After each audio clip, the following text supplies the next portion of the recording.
बाबा जी और हुजूर जी की प्यारी साध संगत जी को प्यार भरी राधा स्वामी जी। आप सभी संगत से विनती है कि साखी को अंत तक जरूर सुने और कमेंट बॉक्स में राधा स्वामी जी लिखें।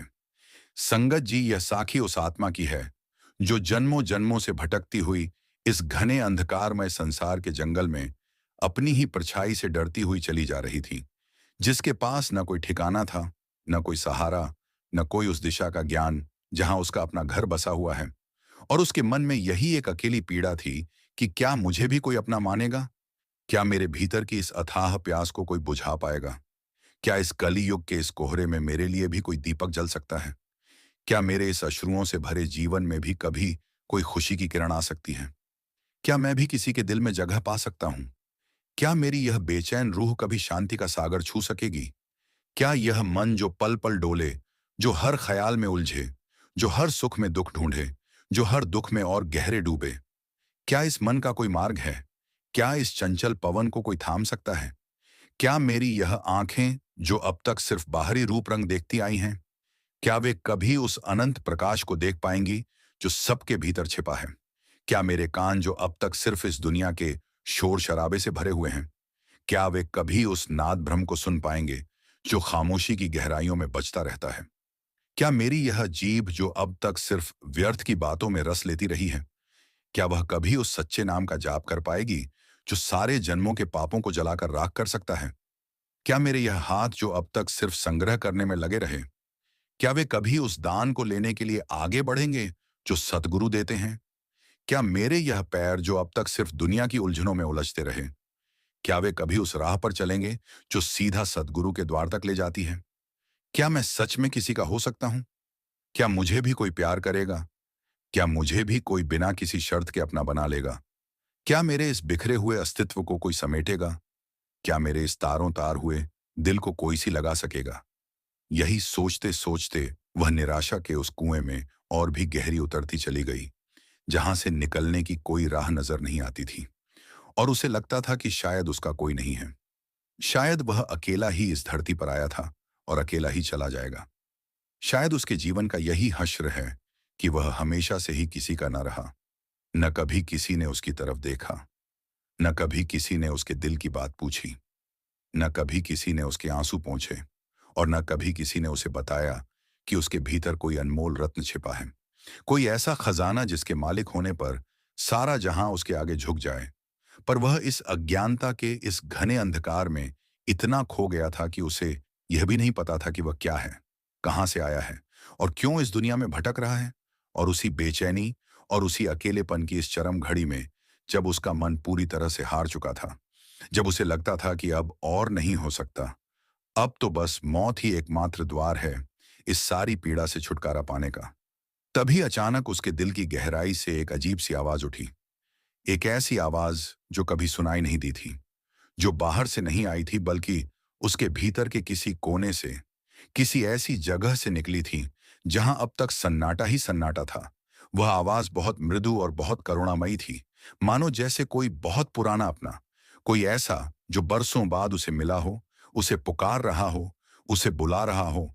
और वह आवाज कह रही थी, अब तू अकेला नहीं है, तेरी राह देखने वाला कोई है, तुझे अपना बनाने वाला कोई है, उसकी तलाश कर, उसी का सहारा ले। और इस आवाज ने उसके मन में ऐसा उभार पैदा किया, ऐसी जिज्ञासा जागी, ऐसी लगन पैदा हुई कि वह उस आवाज के पीछे चल पड़ा। भले ही उसे पता नहीं था कि यह आवाज किधर ले जाएगी, क्या होगा आगे, कितनी कठिनाइयां आएंगी, कितनी ठोकरें खानी पड़ेंगी। लेकिन उसके भीतर अब एक अजीब सा विश्वास पैदा हो गया था कि अब वह अकेला नहीं है, अब उसे कोई मार्ग दिखाएगा। और वह चल पड़ा उस अज्ञात की ओर, उस अनजाने सफर की तरफ, बिना किसी नक्शे के, बिना किसी रास्ते के, बस उस आंतरिक आवाज के सहारे। और जितना वह चलता गया, उतनी ही उसकी बेचैनी बढ़ती गई, उतनी ही उसकी प्यास तीव्र होती गई, मानो जैसे कोई प्यासा रेगिस्तान में चल रहा हो और दूर से उसे पानी की एक लहर दिखाई दे और वह उसकी तरफ भाग रहा हो, लेकिन वह लहर कभी पास न आती हो।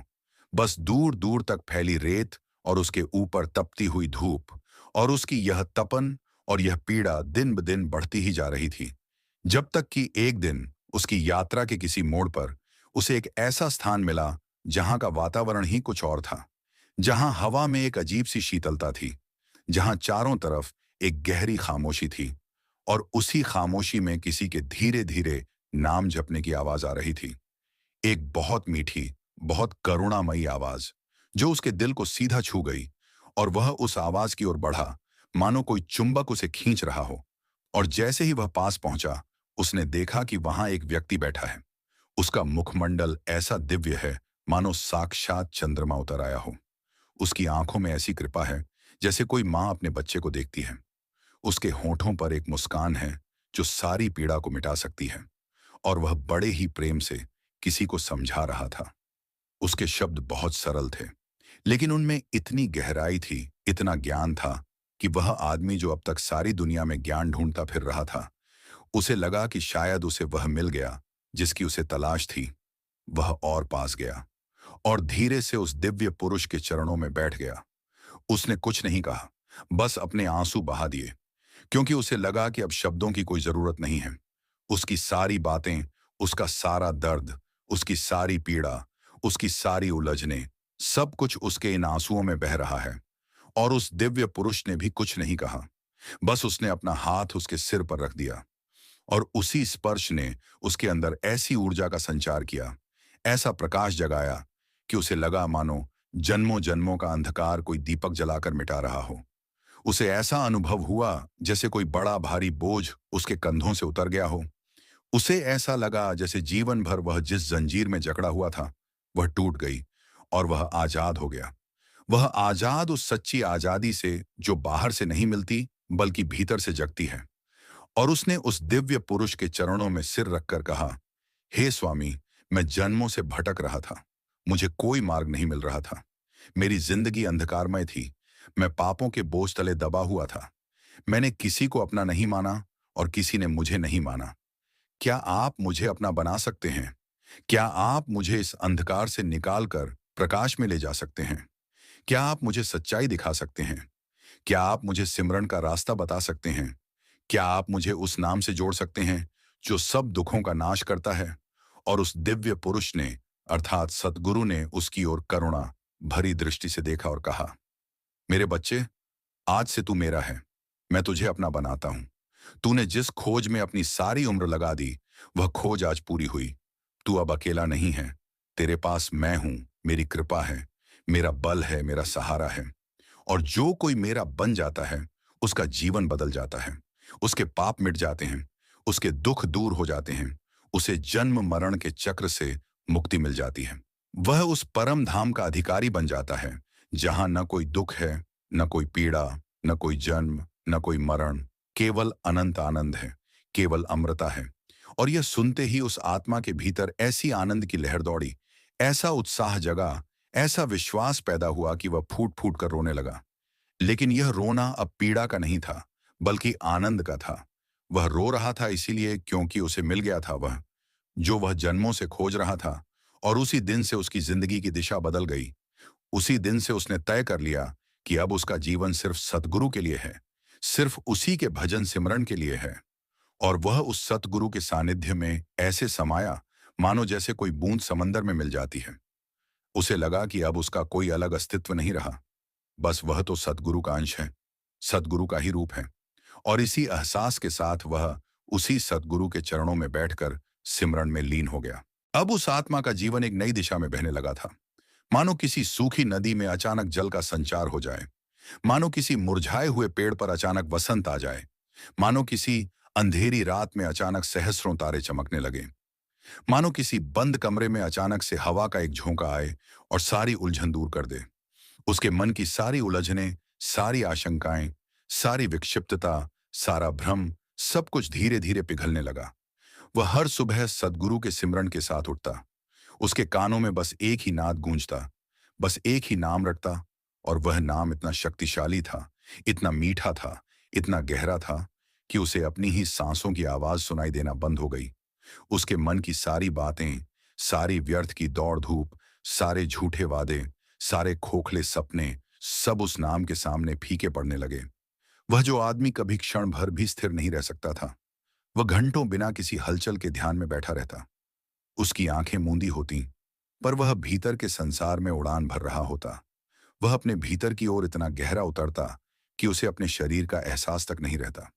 उसे केवल एक ही अनुभव होता, एक अनहद नाद, एक ब्रह्मांडीय ध्वनि जो अनंत काल से बज रही है और अनंत काल तक बजती रहेगी। और यह सब कुछ उसे सद्गुरु की कृपा से मिला था। सद्गुरु की उस दयालु दृष्टि ने जो उस पर पड़ी थी, उसके जीवन को ही बदल कर रख दिया था। और एक दिन जब वह सिमरन में इतना गहरा डूबा हुआ था कि उसे बाहरी दुनिया का कोई भी आभास नहीं था, तभी उसने सद्गुरु को अपने पास आते हुए महसूस किया।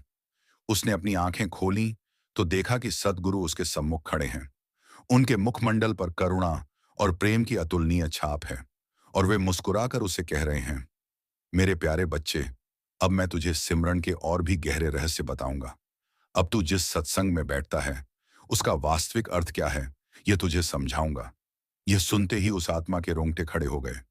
उसे ऐसा अनुभव हुआ जैसे कोई बादशाह उसे अपने खजाने का रास्ता बता रहा हो। और वह उस खजाने की ओर बढ़ने ही वाला था कि सद्गुरु ने कहा, देख मेरे बेटे, यह सिमरन कोई साधारण क्रिया नहीं है। यह तो उस सच्चे प्यार का रास्ता है जो इस शरीर की सीमाओं को पार करके उस अनंत से मिलाता है, जहां न कोई नाम है, न कोई रूप है, न कोई जाति है, न कोई पंथ है। वहां तो बस एक सच्चाई है, और वह सच्चाई यह है कि तू और मैं और यह सारा ब्रह्मांड एक ही सत्ता के अंश हैं। हम सब उसी परम तत्व से बने हैं और हम सबको उसी में मिल जाना है। और यह मिलन तभी संभव है जब हम अपने इस मोह माया के जाल को तोड़कर, अपने इस अहंकार को मिटाकर, अपनी इस देह बुद्धि को समाप्त कर बस उसी शब्द में, उसी नाम में, उसी ध्यान में लीन हो जाए। और तूने तो अब इस सिमरन को अपना सब कुछ बना लिया है। इसलिए अब मैं तुझे बताऊंगा कि सच्चा सिमरन वह है जो सांसों के साथ चले, जो हर दम, हर पल, हर लम्हा हो, चाहे तू खाए पिए, चले बैठे, सोए जागे, हर अवस्था में तेरा मन उस नाम से जुड़ा रहे। जब तू सांस ले तो उसके साथ वह नाम आए, और जब तू सांस छोड़े तो उसके साथ भी वह नाम जाए। और इस तरह धीरे धीरे वह नाम तेरे खून में, तेरे मांस में, तेरी हड्डी में, तेरे हर एक कण में समा जाए। और जब ऐसा हो जाए तो फिर तू स्वयं ही वह नाम बन जाएगा। और इससे बड़ा और कोई चमत्कार नहीं है इस दुनिया में। इससे बड़ा और कोई सुख नहीं है। इससे बड़ा और कोई शांति नहीं है, क्योंकि वह शांति क्षणिक नहीं, वह शाश्वत है। वह आनंद सांसारिक नहीं, वह दिव्य है। वह प्रेम जो इस सिमरन से पैदा होता है, वह किसी से बंधा नहीं है, वह तो सबके लिए है, सारी सृष्टि के लिए है। और जो आत्मा इस प्रेम को पा लेती है, वह फिर कभी किसी दुख में नहीं पड़ती, क्योंकि उस दुख का कोई आधार ही नहीं रह जाता। उसकी सारी व्यथा, उसका सारा संताप, उसकी सारी चिंताएं सब उस नाम की आग में जलकर भस्म हो जाती हैं। और वह आत्मा निर्मल हो जाती है। जैसे कोई सोना आग में तप कर और भी निखर जाता है, वैसे ही वह आत्मा सिमरन की तपिश में और भी निर्मल और चमकदार हो जाती है। और यह सुनकर उस आत्मा ने सद्गुरु से पूछा, हे स्वामी, यह सिमरन तो मैं करता हूं, पर कभी कभी मन बहुत चंचल हो जाता है। कभी कुछ सोचता है, कभी कुछ और, कभी किसी याद में खो जाता है, कभी किसी भविष्य की कल्पना में उलझ जाता है। कभी कोई इच्छा पैदा होती है, कभी कोई आशा, कभी कोई भय। क्या इस मन पर काबू पाना संभव है? क्या इस मन को स्थिर किया जा सकता है? क्या इस मन को वश में किया जा सकता है? क्या इस मन को सिमरन की धारा में बहाया जा सकता है? तो सद्गुरु ने उसकी ओर करुणा भरी नजरों से देखा और कहा, मेरे बच्चे, यह मन तो बड़ा चंचल है। इसे समझाना आसान नहीं है। यह विषयों की ओर भागता है, यह इंद्रियों के सुखों की तरफ दौड़ता है, यह कल्पनाओं के जाल में फंसता है, यह भूत और भविष्य के बीच झूलता रहता है और वर्तमान को ही नहीं पहचानता। पर जब तू सिमरन में डूबता है तो इस मन को एक सहारा मिल जाता है, एक लंगर मिल जाता है जो उसे बहने से रोकता है, जो उसे भटकने से बचाता है। और धीरे धीरे जैसे तू उस नाम के प्रेम में पकता जाता है, वैसे ही तेरा मन भी उस प्रेम के रंग में रंगता जाता है। और जिस दिन तेरा मन पूरी तरह से उस प्रेम में डूब जाएगा, उस दिन वह अपने आप स्थिर हो जाएगा। उसे बाहरी किसी सहारे की जरूरत नहीं रहेगी, क्योंकि वह तो स्वयं ही उस नाम का रूप हो जाएगा। वह स्वयं ही सिमरन बन जाएगा। और तब उसे सिमरन करने की जरूरत नहीं पड़ेगी, क्योंकि वह स्वयं सिमरन है। बस इतना कहकर सद्गुरु ने उसके सिर पर हाथ रखा, और कुछ ही क्षणों में उस आत्मा को ऐसा अनुभव हुआ मानो उसके भीतर कोई दीपक जल उठा हो, उसके भीतर का अंधकार छोंट गया हो, और उसे अपने मन की चंचलता पर विजय पाने का एक अजीब सा विश्वास हो गया। वह उस विश्वास के सहारे और गहरे सिमरण में उतर गया। और अब उसे न कोई भय था, न कोई चिंता, न कोई आशंका, न कोई कल्पना। बस एक गहरी खामोशी, बस एक गहरा ध्यान, बस उस नाम की एक अटूट धारा जो उसके भीतर से निकल रही थी और पूरे ब्रह्मांड में फैल रही थी। और उस धारा ने उसे ऐसे स्थान पर पहुंचा दिया जहां न कोई सुख है, न कोई दुख, न कोई इच्छा, न कोई आशा। बस एक परम शून्यता है जो स्वयं ही परम आनंद है। और उस शून्यता में उसने सद्गुरु को पाया। सद्गुरु ही उस शून्यता के केंद्र में विराजमान थे और वह शून्यता ही सद्गुरु थे।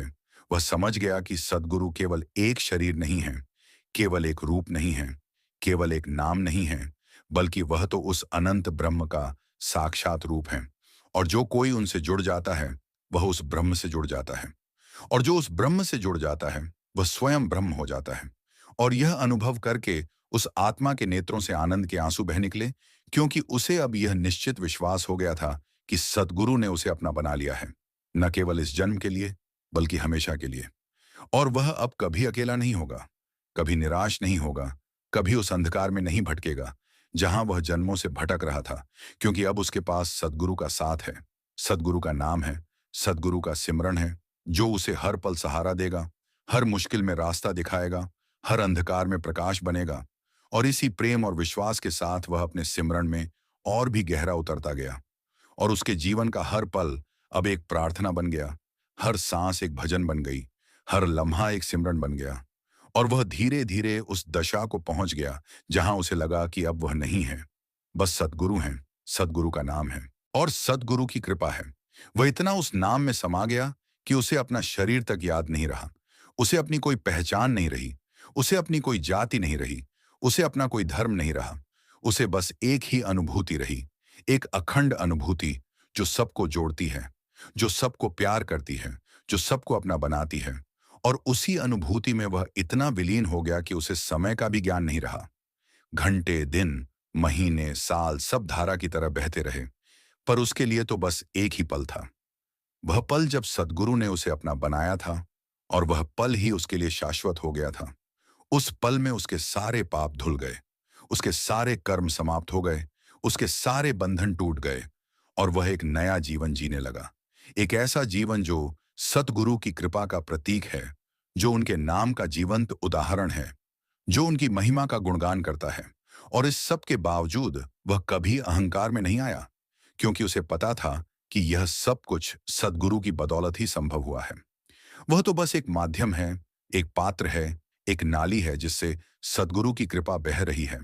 और इसी विनम्रता और इसी भक्ति के साथ उसने अपना शेष जीवन सिमरण और सत्संग में ही बिताने का निश्चय किया, क्योंकि उसे यह अच्छी तरह से समझ आ गया था कि इस दुनिया की सारी चीजें क्षणिक हैं, सारे रिश्ते नश्वर हैं, सारी संपत्ति मिट्टी में मिलने वाली है। लेकिन सद्गुरु का नाम, सद्गुरु का सिमरन, सद्गुरु की कृपा, ये अमर हैं, ये शाश्वत हैं, ये कभी नहीं मिटते। और यही एकमात्र सच्ची संपत्ति है जो इस संसार से विदा होते समय काम आती है। और इसी विश्वास के साथ वह अपने सिमरन में लीन हो गया और उसकी आत्मा को परम शांति मिल गई। धीरे धीरे समय बीतता गया और उस आत्मा का सिमरन दिन प्रतिदिन गहराता गया। मानो कोई नदी अपने स्रोत के करीब पहुंचती जा रही हो, मानो कोई पक्षी अपने घोंसले की ओर लौट रहा हो, मानो कोई बिछड़ा हुआ यात्री थक हार कर अपने गांव की सरहद पर खड़ा हो और अब बस कुछ ही कदम दूर हो उसका चिर प्रतीक्षित मिलन। ऐसा ही कुछ उस आत्मा के साथ हो रहा था। जब जब वह आंखें मूंदता, बस सद्गुरु का ही ध्यान होता। जब जब वह सांस लेता, सद्गुरु का नाम उसकी सांसों में बस जाता। जब जब वह कुछ सोचता, तो हर सोच के पीछे उसे एक ही सत्य नजर आता, और वह सत्य यह था कि सद्गुरु के बिना इस संसार का कोई अस्तित्व नहीं। सद्गुरु ही इस सृष्टि का मूल कारण है, सद्गुरु ही इस जगत के पालनहार हैं, सद्गुरु ही इस सबके अंत में सार का सार हैं। और जिसने सद्गुरु को पा लिया, उसने सब कुछ पा लिया। और जिसने सद्गुरु को नहीं पाया, वह इस संसार की सारी संपत्ति पाकर भी कंगाल ही है, क्योंकि उसे वह मोती नहीं मिला जो अमृत बरसाता है, उसे वह खजाना नहीं मिला जो मुक्ति देता है, उसे वह नाम नहीं मिला जो जन्म मरण के बंधन को तोड़ता है। और इस सत्य को बार बार अनुभव करते हुए उस आत्मा की भक्ति और भी प्रगाढ़ होती गई, उसकी लगन और भी गहरी होती गई, और वह हर पल सद्गुरु के प्रति इतना कृतज्ञ रहता कि उसकी आंखें अक्सर भर आती, क्योंकि उसे याद आता था कि वह कहाँ से आया है और उसे कहाँ पहुंचा दिया गया है। वह उस घने अंधकार को याद करता था जहां उसे कोई राह दिखाई नहीं देती थी। वह उस पीड़ा को याद करता था जब उसे लगता था कि उसका कोई नहीं है। वह उस अकेलेपन को याद करता था जब उसे अपनी ही परछाई से डर लगता था। और वह उस आनंद को देखता था जो अब उसके भीतर बस गया है। वह उस शांति को महसूस करता था जो अब उसके मन में स्थापित हो गई है। और वह सोचता था कि सद्गुरु की कृपा कितनी अनमोल है, कितनी महान है, कितनी अथाह है, जो एक पत्थर को भी पारस बना सकती है, जो एक अज्ञानी को ज्ञानी बना सकती है, जो एक पापी को पुण्यात्मा बना सकती है, जो एक भटके हुए को राह दिखा सकती है। और इसी विचार के साथ उसने सद्गुरु के पास जाकर निवेदन किया, हे स्वामी, मैं आपका अत्यंत आभारी हूं कि आपने मुझे इस योग्य समझा, आपने मुझ पर कृपा की, आपने मुझे अपना बनाया। लेकिन मेरे मन में एक बड़ी जिज्ञासा है, एक बड़ा प्रश्न है जो मुझे हमेशा से खटकता है। और वह यह है कि इस दुनिया में अनगिनत लोग हैं, अनगिनत आत्माएं हैं, अनगिनत जीव हैं। फिर आपने मुझे ही क्यों चुना? मुझे ही क्यों अपना बनाया? मुझ में ऐसी क्या विशेषता थी जो दूसरों में नहीं थी? मुझ में ऐसा कौन सा गुण था जिसके कारण आपने मुझ पर ध्यान दिया? और यह प्रश्न सुनकर सद्गुरु ने उसकी ओर बड़े प्रेम से देखा और कहा, मेरे बच्चे, तूने एक बहुत गहरा प्रश्न पूछा है, लेकिन इसका उत्तर भी बहुत गहरा है। सुन, इस संसार में सब कुछ घटनाक्रम है। किसी की इच्छा से कुछ नहीं होता। सब कुछ उस परम विधान के अधीन है और उस विधान से बड़ा और कोई नहीं है। मैंने तुझे अपना इसलिए बनाया क्योंकि तूने मुझे पुकारा था। तूने अपने दिल की गहराई से मुझे आवाज दी थी। तू अपनी पीड़ा में इतना गहरा उतरा कि तेरी पीड़ा ने ही तुझे मेरी तरफ खींचा। तेरी तड़प ने ही तुझे मेरे दर तक पहुंचाया। तूने कभी किसी को नहीं पुकारा। तूने सिर्फ अपने मन को पुकारा। और जब तेरा मन पूरी तरह निराश हो गया, तब उस निराशा ने तुझे भीतर झांकने को मजबूर किया। और जब तू भीतर झांकने लगा तो तूने मुझे पाया, क्योंकि मैं सबके भीतर हूं। लेकिन जो बाहर की तरफ देखता है वह मुझे नहीं देख सकता। जो भीतर की तरफ देखता है वही मुझे पाता है। और तूने भीतर देखना शुरू किया, इसलिए तुझे मैं मिल गया। यह मेरी कृपा नहीं है, यह तेरी ही योग्यता है, तेरी ही तैयारी है, जन्मों की तैयारी, जिसने तुझे इस पल के लिए समर्थ बनाया। मैंने तुझे अपना नहीं बनाया, तू स्वयं ही मेरा बन गया। तूने ही मुझे अपना बना लिया। क्योंकि जब कोई सच्चे मन से, सच्ची लगन से पुकारता है, तो उसका पुकारना ही उसका मिलना बन जाता है। और मेरे बच्चे, यह मत भूल कि यह संसार एक खेल है और इस खेल में सबको उनके कर्मों के अनुसार फल मिलता है। लेकिन जो सतगुरु की शरण में आता है, उसके कर्मों का लेखा जोखा समाप्त हो जाता है। उसके सारे पाप मिट जाते हैं, उसके सारे बंधन टूट जाते हैं और वह इस खेल से ऊपर उठ जाता है। वह इस दुनिया के कर्म फल के चक्र से मुक्त हो जाता है। क्योंकि सतगुरु का नाम ही ऐसा है जो सारे कर्मों को जलाकर राख कर सकता है। और तूने उस नाम को पकड़ लिया, तूने उस सिमरन को अपना सहारा बना लिया। इसलिए अब तू किसी भी कर्म के बंधन में नहीं बंधेगा। अब तू आजाद है, सच्ची आजादी पा चुका है। और यह आजादी कोई बाहरी चीज नहीं है, यह तो तेरे भीतर का अनुभव है, जो तुझे सबसे अलग कर देता है, जो तुझे सबसे ऊपर उठा देता है और जो तुझे उस परम सत्य से जोड़ देता है जो इस सब का स्रोत है। और यह सुनकर उस आत्मा को ऐसा अनुभव हुआ मानो उसकी आंखों से कोई पर्दा हट गया हो। उसे अब वह स्पष्ट दिखाई देने लगा जो पहले नहीं दिखता था। उसे अब समझ आ गया कि सतगुरु की कृपा किसी के चुनाव पर निर्भर नहीं है, बल्कि उसकी अपनी तत्परता पर, उसकी अपनी प्यास पर, उसकी अपनी बेचैनी पर निर्भर है। जो जितना गहरा प्यासा होता है उसे उतना ही जल्दी मिल जाता है। जो जितना बेचैन होता है उसे उतनी ही जल्दी शांति मिल जाती है। और उसे अब अपने उस बिछड़ेपन पर दया नहीं आती थी, बल्कि वह उसे अपनी तपस्या मानता था, उसे अपना सौभाग्य मानता था। क्योंकि उसी बिछड़ेपन ने उसे सद्गुरु की ओर धकेला, उसी अकेलेपन ने उसे सद्गुरु की बाहों में पहुंचाया। और अब वह उसी सद्गुरु के सानिध्य में इतना सुखी था कि उसे किसी और सुख की कोई इच्छा नहीं रह गई थी। उसे किसी और चीज की कोई तमन्ना नहीं रह गई थी। वह उसी सिमरन में, उसी ध्यान में, उसी नाम की मस्ती में ऐसा झूमता कि उसे किसी और नशे की जरूरत नहीं पड़ती थी। उसे किसी और उत्तेजना की आवश्यकता नहीं होती थी। क्योंकि उसके मन को वह सब मिल गया था जिसकी उसे तलाश थी। और जब उसका मन पूरी तरह तृप्त हो गया तो उसके मन ने सोचना भी बंद कर दिया, उसके मन ने तड़पना भी बंद कर दिया, उसके मन ने भागना भी बंद कर दिया। वह अपने केंद्र में स्थिर हो गया और उसी स्थिरता ने उसे बताया कि सद्गुरु का असली उपहार यही स्थिरता है, यही शांति है, यही संतोष है जो इस दुनिया की किसी भी संपत्ति से कहीं बढ़कर है। और जिसे यह मिल जाता है वह इस दुनिया का सबसे धनी हो जाता है, वह इस दुनिया का सबसे बड़ा राजा हो जाता है। भले ही उसके पास भौतिक रूप से कुछ ना हो, लेकिन उसके पास वह है जो अनंत काल तक रहेगा, जो मृत्यु को भी पराजित कर सकता है। और उसी दिन से उस आत्मा ने कोई नया संकल्प नहीं किया, कोई नई इच्छा नहीं बनाई, कोई नई योजना नहीं बनाई। बस वह उसी धारा में बहता रहा जो सतगुरु ने उसके लिए बनाई थी। उसने अपनी कोई स्वतंत्र इच्छा नहीं रखी, क्योंकि उसे पता था कि जब सतगुरु ने उसे अपना बना लिया है तो उसकी हर इच्छा सतगुरु की इच्छा है, उसका हर काम सतगुरु का काम है, उसका हर सुख सतगुरु का सुख है, उसका हर दुख सतगुरु का दुख है। अब उसका कोई अलग अस्तित्व नहीं रहा, वह तो पूरी तरह सद्गुरु में विलीन हो गया था। और यह विलीनता कोई मृत्यु नहीं थी, बल्कि एक नए जीवन की शुरुआत थी। एक ऐसे जीवन की जो इस भौतिक दुनिया की सीमाओं से परे था, जो समय और स्थान के बंधनों से मुक्त था, जो उस परमानंद से भरा हुआ था जिसे शब्दों में बयान नहीं किया जा सकता, जिसे केवल अनुभव किया जा सकता है। और उसी अनुभव के साथ उसने अपना शेष जीवन सद्गुरु के चरणों में, उनके नाम के सिमरण में और उनकी महिमा के गायन में बिताने का निश्चय किया। और उसके भीतर अब इतनी ऊर्जा थी, इतना उत्साह था, इतना प्रेम था कि वह उसी ऊर्जा को बांटना चाहता था। वह उसी प्रेम को सबको देना चाहता था। वह उसी ज्ञान को सबके साथ साझा करना चाहता था।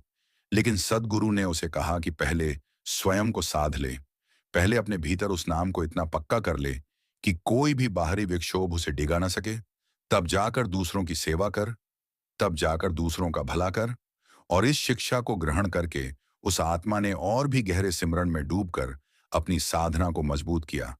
और धीरे धीरे वह उस स्थिति को पहुंच गया जहां उसे किसी भी बाहरी विक्षोभ का कोई भय नहीं रहा। उसका मन एक दीपक की तरह स्थिर हो गया, जो हवा के झोंकों से नहीं डोलता। उसका मन एक पर्वत की तरह अटल हो गया, जो किसी भी तूफान से नहीं हिलता। और इस स्थिरता के साथ उसने अपने जीवन को सद्गुरु के नाम के प्रचार प्रसार में लगाना शुरू किया। लेकिन वह प्रचार प्रसार कोई बाहरी दिखावा नहीं था, बल्कि वह अपने जीवन से, अपने आचरण से, अपने व्यवहार से, अपनी हर छोटी बड़ी गतिविधि से सद्गुरु के नाम की महिमा का गुणगान करता था। और उसे देखकर और भी बहुत से लोग सद्गुरु की ओर आकर्षित होने लगे। बहुत से लोग उसके पास आकर सद्गुरु के बारे में पूछने लगे और वह बड़े ही प्रेम और श्रद्धा से सबको सद्गुरु का नाम बताता था, सबको सिमरन का महत्व समझाता था। और धीरे धीरे उसके आसपास एक ऐसा वातावरण बन गया जहां सिर्फ सद्गुरु का नाम ही सुनाई देता था, सिर्फ सद्गुरु का सिमरन ही होता था।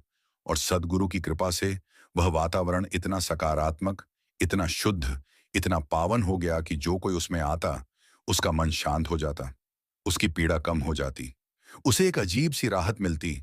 और इस तरह सद्गुरु की कृपा उस आत्मा के माध्यम से और भी आत्माओं तक पहुंचने लगी। अब वह आत्मा उस दशा को पहुंच चुकी थी जहां उसे इस दुनिया का कोई भी मोह नहीं रहा, कोई भी लालसा नहीं रही, कोई भी आसक्ति नहीं रही। उसने देखा था कि इस संसार का हर सुख क्षणिक है, हर रिश्ता टूटने वाला है, हर संपत्ति नाशवान है। लेकिन सद्गुरु का नाम अनश्वर है, अमर है, शाश्वत है। और इसलिए उसने अपना सब कुछ उसी नाम को समर्पित कर दिया था। अब उसके मन में किसी भी प्रकार का कोई भय नहीं था, न मृत्यु का भय था, न दरिद्रता का भय था, न अपमान का भय था, न अकेलेपन का भय था। क्योंकि उसे अब विश्वास था कि सद्गुरु उसके साथ हैं, हर पल, हर क्षण, हर सांस में। और जब सद्गुरु साथ हैं तो किसी बात का डर नहीं, क्योंकि सद्गुरु उसे हर संकट से बचाएंगे, हर विपत्ति में सहारा देंगे, हर कठिनाई में रास्ता दिखाएंगे। और यह विश्वास उसके जीवन की सबसे बड़ी ताकत बन गया था। इसी विश्वास के बल पर उसने जीवन की हर चुनौती को आसानी से पार कर लिया। हर मुश्किल घड़ी में वह सद्गुरु का नाम जपता रहा और हर बार सद्गुरु ने उसकी रक्षा की, उसे उस मुश्किल से निकाला और उसे और भी मजबूत बनाया। और धीरे धीरे वह इतना अनुभवी हो गया कि उसे हर घटना में, हर परिस्थिति में, हर व्यक्ति में सद्गुरु का ही हाथ दिखाई देने लगा। उसे लगने लगा कि यह सारा नाटक सद्गुरु ही रच रहे हैं, सद्गुरु ही इसमें अभिनय कर रहे हैं और सद्गुरु ही इसके साक्षी हैं। वह इस सारे खेल को देख रहा था, मानो कोई दर्शक किसी नाटक को देख रहा हो, बिना किसी भावना के, बिना किसी आसक्ति के, बस रसास्वादन कर रहा हो। और उसी दशा में उसे सद्गुरु का और भी गहरा अनुभव हुआ। उसे वह सच्चाई समझ में आई जो वेदों और शास्त्रों के पन्नों में छिपी हुई है। वह सच्चाई जो बहुत कम आत्माओं को प्राप्त होती है। और वह सच्चाई यह है कि यह जगत एक भ्रम है। ये सब एक मृग तृष्णा है। ये सब एक सपना है। और इस सपने में हम सब अपनी अपनी भूमिका निभा रहे हैं। लेकिन जो इस सपने को सपना जान लेता है, वह इसके दुख सुख, इसके हर्ष विषाद, इसके जीत हार से परे हो जाता है। वह उस परम सत्य को पा लेता है जो इस सब का आधार है, जो इस सब का स्रोत है, जो इस सब का अंत है। और उसे वह सत्य मिल गया था। उसे वह परम तत्व प्राप्त हो गया था। और उस प्राप्ति ने उसे इतना समृद्ध बना दिया कि अब उसे किसी चीज की कमी नहीं लगती थी। वह पूर्ण था, वह संतुष्ट था, वह आनंदित था। बस इसी आनंद की स्थिति में उसने कुछ और दिन बिताए। और फिर एक दिन उसे अचानक यह एहसास हुआ कि उसके मन में अब कोई इच्छा नहीं है, कोई कामना नहीं है, कोई तृष्णा नहीं है। वह पूरी तरह से खाली हो गया है। लेकिन यह खालीपन कोई अभाव नहीं था, बल्कि यह तो परम ब्रह्म से भरा हुआ खालीपन था। यह तो उस शून्यता का आभास था जो स्वयं में पूर्ण है। और इस खालीपन में उसने सद्गुरु को और भी स्पष्ट रूप से महसूस किया, मानो जैसे सारी दुनिया मिट गई हो और केवल सद्गुरु शेष रह गए हों। और उसी शेषता में उसने अपने आप को पाया, न के रूप में, न शरीर के रूप में, न मन के रूप में, बल्कि उस शुद्ध चेतना के रूप में जो सद्गुरु के साथ एक है। और यह अनुभव इतना अद्भुत था, इतना अलौकिक था, इतना अवर्णनीय था कि उसके हृदय से एक अव्यक्त ध्वनि निकली। एक ऐसी ध्वनि जो न शब्द थी, न वाक्य थी, बस एक एहसास था, एक अनुभूति थी। एक एहसास था कि अब वह हमेशा के लिए सद्गुरु का है। चाहे वह जीवित रहे या मर जाए, चाहे उसका शरीर इस दुनिया में हो या ना हो, चाहे उसका मन कुछ सोचे या ना सोचे, वह तो सद्गुरु का ही रहेगा और सद्गुरु भी उसके हैं। और इसी अटूट विश्वास के साथ उसने अपने सिमरन को और भी गहरा कर लिया। उसने सद्गुरु के नाम को और भी मजबूती से पकड़ लिया। अब उसे किसी बाहरी चीज की कोई जरूरत नहीं थी, न किसी की संगति की, न किसी के सहारे की, न किसी के मार्गदर्शन की, क्योंकि उसे स्वयं के भीतर ही सब कुछ मिल गया था। वह स्वयं में संपूर्ण हो गया था। लेकिन वह कभी घमंडी नहीं बना, क्योंकि उसे पता था कि यह सब सद्गुरु की कृपा है, सद्गुरु का दान है, सद्गुरु का आशीर्वाद है। उसे अपने भीतर किसी प्रकार का कोई अहंकार नहीं था, क्योंकि अहंकार तो तभी होता है जब कोई अपने को अलग समझता है। लेकिन वह तो सबको अपना समझता था। वह तो सब में सद्गुरु देखता था। और जब सब में सद्गुरु दिखें तो किसी को नीचा कैसे देखा जा सकता है, किसी को ऊंचा कैसे देखा जा सकता है। सब एक ही हैं। सब में वही परमात्मा विराजमान है। बस रूप रंग, नाम निशान, जाति पाति, ये सब तो ऊपरी वस्त्र हैं। भीतर तो सब एक ही हैं। और उसे यह अनुभव इतना गहरा हुआ कि उसके भीतर से सारी भेदभाव की भावनाएं समाप्त हो गईं। उसे कोई अच्छा या बुरा नहीं लगता था। उसे कोई अपना या पराया नहीं लगता था। वह सबको बराबर की नजर से देखता था, सबके साथ एक जैसा व्यवहार करता था, क्योंकि उसे पता था कि सद्गुरु सबके भीतर हैं।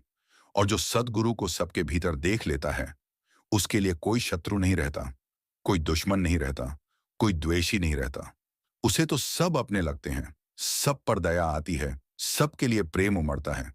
और यह प्रेम वह सद्गुरु से ही सीखा था, क्योंकि सद्गुरु भी तो सबको अपना मानते थे, सब पर दया करते थे, सबका भला चाहते थे, बिना किसी भेदभाव के। और वह अपने सद्गुरु के उसी आदर्श पर चलते हुए उसी प्रेम को फैलाने लगा। जहां जाता वहां अपने साथ सद्गुरु का नाम और सद्गुरु का प्रेम ले जाता। और जो लोग उसके संपर्क में आते, उनके मन में भी वही प्रेम, वही शांति, वही सुकून पैदा होता।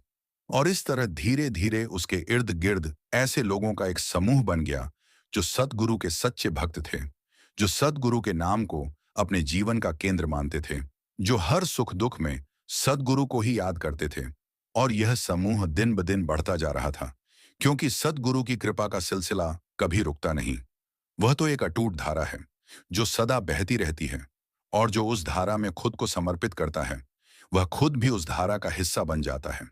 और इसी धारा के साथ बहते बहते उस आत्मा ने वह मंजिल पा ली जिसके लिए वह जन्मों से तरस रही थी।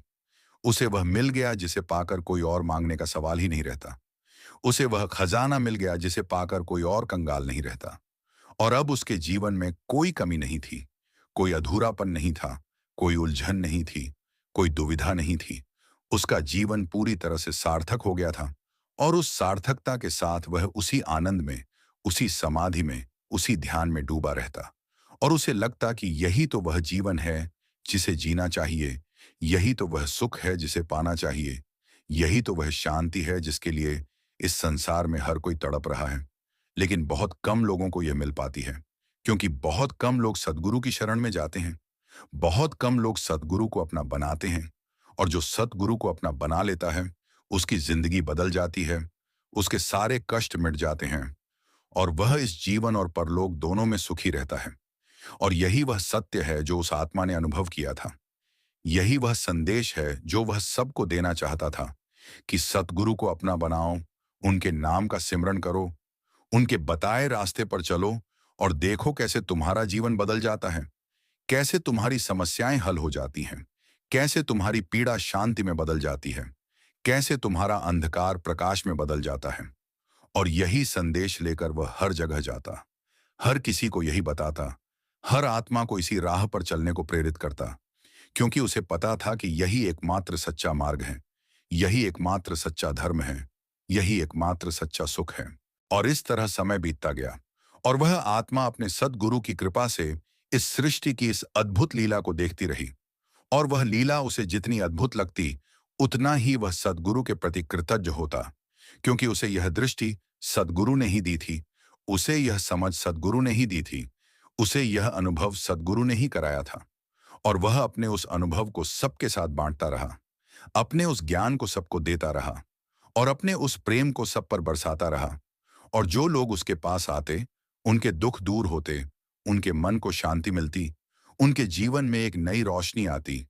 और वह देखता था कि कैसे सद्गुरु की कृपा से लोगों का जीवन बदल रहा है, कैसे लोग अपने पापों का बोझ उतार फेंक रहे हैं, कैसे लोग अपनी चिंताओं को छोड़कर निश्चिंत हो रहे हैं, कैसे लोग अपनी तमाम परेशानियों के बावजूद मुस्कुरा रहे हैं। और यह सब देखकर उसे बहुत संतोष होता, बहुत सुकून मिलता, बहुत आनंद आता, क्योंकि वह जानता था कि सतगुरु का यह कार्य उसके माध्यम से पूरा हो रहा है। और इसी बीच एक दिन, जब वह अपने सिमरन में इतना गहरा डूबा हुआ था कि उसे अपने शरीर का भी होश नहीं था, तभी उसे एक अजीब सी अनुभूति हुई, मानो कोई उसे बुला रहा है, कोई उसे पुकार रहा है। और वह आवाज बहुत पहचानी सी लगी, बहुत करीब सी लगी, मानो जैसे वह आवाज उसी के भीतर से आ रही हो। और वह आवाज कह रही थी, अब तेरा काम पूरा हो गया, अब तू लौट आ, अब तू वापस उसी स्रोत में मिल जा जहां से तू आया था। और यह सुनते ही उस आत्मा ने अपनी आंखें खोली और चारों तरफ देखा, तो उसे सब कुछ वैसा ही दिखा जैसा कभी था। लेकिन अब उसे वह सब बहुत दूर लग रहा था, बहुत अलग लग रहा था, मानो यह सब कोई मंच है और वह इस मंच से विदा होने वाला है। और उसे यह भी महसूस हुआ कि अब उसका यहाँ कोई मोह नहीं रहा, अब उसे किसी से कोई लगाव नहीं रहा, अब उसे कोई ऐसी इच्छा नहीं रही जो उसे इस दुनिया में रोक सके, क्योंकि उसने इस दुनिया के सारे सुख दुख देख लिए थे, सारी संपत्ति विपत्ति देख ली थी, सारे नाते रिश्ते देख लिए थे। और उसे पता था कि यह सब क्षणिक है, यह सब मिट्टी है, यह सब एक सपना है। और अब वह उस सपने से जागने के लिए तैयार था, वह उस वास्तविकता में लौटने के लिए तैयार था, जहां न कोई दुख है, न कोई सुख, न कोई जन्म, न कोई मरण, बस एक अखंड सच्चिदानंद है जो अजर, अमर, अविनाशी है। और उसी वास्तविकता में मिलने के लिए, उसी सद्गुरु से मिलने के लिए वह अपने इस शरीर को त्यागने को तैयार था, क्योंकि अब उसे पता था कि यह शरीर तो बस एक मेहमान है, यह तो बस एक वस्त्र है जिसे एक दिन उतारना ही पड़ता है। और जो इस वस्त्र में ही उलझा रहता है, वह उस सच्चाई को नहीं पहचान पाता। और जो इस वस्त्र को पहचान कर उस परम तत्व की ओर बढ़ता है, वही सच्चा जीवन जीता है, वही सच्चा मुक्त होता है। और इसी सोच के साथ उसने अपना अंतिम सिमरण किया। वह अपने सद्गुरु के नाम में पूरी तरह से डूब गया। उसने अपनी अंतिम सांस उसी नाम के साथ ली। और जैसे ही उसकी सांस रुकी, उसकी आत्मा उस शरीर से बाहर निकली और एक अद्भुत प्रकाश की ओर बढ़ी। वह प्रकाश उस सतगुरु का ही प्रकाश था, जिसने उसे इस जीवन में अपना बनाया था, और वह आत्मा उसी प्रकाश में विलीन हो गई, जैसे कोई नदी समंदर में मिल जाती है, जैसे कोई बूंद सागर में समा जाती है, जैसे कोई अग्नि की लौ हवा में विलीन हो जाती है। वैसे ही वह आत्मा अपने मूल स्रोत में, अपने परम पिता में, अपने सतगुरु में मिल गई, और अब उसका कोई अलग अस्तित्व नहीं रहा। अब वह वही है, सतगुरु ही है। और इस प्रकार वह साखी पूरी हुई, जिसने सतगुरु को अपना बनाया। उसने सब कुछ पा लिया, उसका जीवन सार्थक हो गया। वह इस जन्म मरण के चक्र से मुक्त हो गया और उस परम धाम को प्राप्त कर गया, जहां सदा आनंद है, जहां सदा शांति है, जहां सदा प्रकाश है। और यही है सतगुरु की सच्ची कृपा, जो एक भटकी हुई आत्मा को मार्ग दिखाती है, जो एक प्यासे को अमृत पिलाती है, जो एक दुखी को सुख देती है, और जो कोई भी सच्चे मन से, सच्ची लगन से, सच्ची निष्ठा से सद्गुरु की शरण में आता है, उसे कभी निराश नहीं होना पड़ता, उसे कभी खाली हाथ नहीं लौटना पड़ता, क्योंकि सद्गुरु की दया का कोई अंत नहीं, उनकी कृपा का कोई पार नहीं, उनका प्रेम असीमित है। और जो उनके इस प्रेम को, इस कृपा को, इस दया को पाने का सौभाग्य प्राप्त कर लेता है, वही वास्तव में धन्य है, वही वास्तव में भाग्यशाली है, वही वास्तव में इस जीवन को जीने वाला है। और उसी आत्मा की तरह हर कोई अपने जीवन को सार्थक बना सकता है। बस एक कदम सद्गुरु की ओर बढ़ाए, बस एक बार उनके नाम का सिमरण करे, बस एक बार अपना सब कुछ उनके चरणों में समर्पित कर दे, और देखे कैसे उसका जीवन बदल जाता है, कैसे उसकी समस्याएं हल हो जाती हैं, कैसे उसकी पीड़ा दूर हो जाती है, कैसे उसके मन को शांति मिलती है, कैसे उसे वह आनंद प्राप्त होता है जिसके लिए वह जन्मों से तरस रहा है। और यही संदेश है इस साखी का, यही संदेश है इस कथा का, यही संदेश है सद्गुरु की कृपा का, कि जो सद्गुरु को अपना बना लेता है, वह इस दुनिया में सब कुछ पा लेता है, और परलोक में भी उसे मुक्ति मिल जाती है, क्योंकि सद्गुरु ही सच्चा मार्ग है, सद्गुरु ही सच्चा सहारा है, सद्गुरु ही सच्चा आश्रय है, सद्गुरु ही सच्चा धाम है। और इस सत्य को जान लेने के बाद अब किसी को और कुछ जानने की जरूरत नहीं रह जाती, अब किसी को और कुछ खोजने की जरूरत नहीं रह जाती, क्योंकि जिसे सद्गुरु मिल गए, उसे सब कुछ मिल गया। और जिसे सद्गुरु नहीं मिले, वह इस दुनिया में सब कुछ पाकर भी कुछ नहीं पाता। वह खाली ही रहता है, वह प्यासा ही रहता है, वह बेचैन ही रहता है, क्योंकि उसे वह नहीं मिला जो उसकी आत्मा को चाहिए, उसे वह नहीं मिला जो उसके मन को सुकून दे, उसे वह नहीं मिला जो उसके दिल को खुशी दे। और इसलिए सभी आत्माओं से यही प्रार्थना है, यही विनती है, यही निवेदन है, कि अपने जीवन में एक बार सद्गुरु की खोज करो, उनके द्वार पर दस्तक दो, उनके नाम का सिमरण करो, और देखो कैसे तुम्हारी जिंदगी बदल जाती है, कैसे तुम्हारा अंधकार दूर होता है, कैसे तुम्हारे सारे पाप मिट जाते हैं, और कैसे तुम उस परमानंद को प्राप्त करते हो, जो इस दुनिया का नहीं, बल्कि उस दुनिया का है, जहां जाने के बाद कोई वापस नहीं आता, क्योंकि वहां पहुंचकर सब कुछ पा लेने का एहसास होता है, और फिर लौटने की कोई आवश्यकता ही नहीं रह जाती। और यही वह अनुभव था जो उस आत्मा ने प्राप्त किया, जब वह सद्गुरु की कृपा से अपने परम धाम को लौट गई, और वहां उसे वह सब मिला जिसकी उसे तलाश थी। और अब वह हमेशा के लिए सुखी है, हमेशा के लिए शांत है, हमेशा के लिए आनंदित है। और हम सब भी चाहें तो उसी मार्ग पर चलकर उसी परम धाम को प्राप्त कर सकते हैं, उसी सद्गुरु की कृपा पा सकते हैं, उसी आनंद में डूब सकते हैं। बस एक बार सद्गुरु को अपना बना लें, बस एक बार सद्गुरु के नाम में अपना जीवन समर्पित कर दें, और बस एक बार सच्चे मन से उनका सिमरण करें, और देखें कि कैसे सारे संसार की बंदिशें टूट जाती हैं, कैसे सारे जन्मों के पाप मिट जाते हैं, कैसे सारी मुश्किलें आसान हो जाती हैं। क्योंकि जब सद्गुरु साथ हैं, तो और किसी के साथ होने की जरूरत नहीं रहती, क्योंकि सद्गुरु ही सब कुछ हैं, सद्गुरु ही परम पिता हैं, सद्गुरु ही परम माता हैं, सद्गुरु ही परम मित्र हैं, सद्गुरु ही परम गुरु हैं। और उनके सिवा कोई दूसरा सच्चा सहारा नहीं है इस जगत में। और यही वह सत्य है जो इस साखी के माध्यम से हम सबको समझाना चाहता है। और यही वह संदेश है जो हमें इस जीवन में हमेशा याद रखना चाहिए, ताकि हम अपने जीवन को सार्थक बना सकें, अपने मन को शांत कर सकें, और अपनी आत्मा को उस परम धाम का अधिकारी बना सकें। संगत, अगर आपको साखी अच्छी लगी हो तो लाइक करें, और कमेंट बॉक्स में राधा स्वामी जी लिखे, अपने दोस्तों और सत्संगी भाइयों को जरूर शेयर करें। राधा स्वामी जी।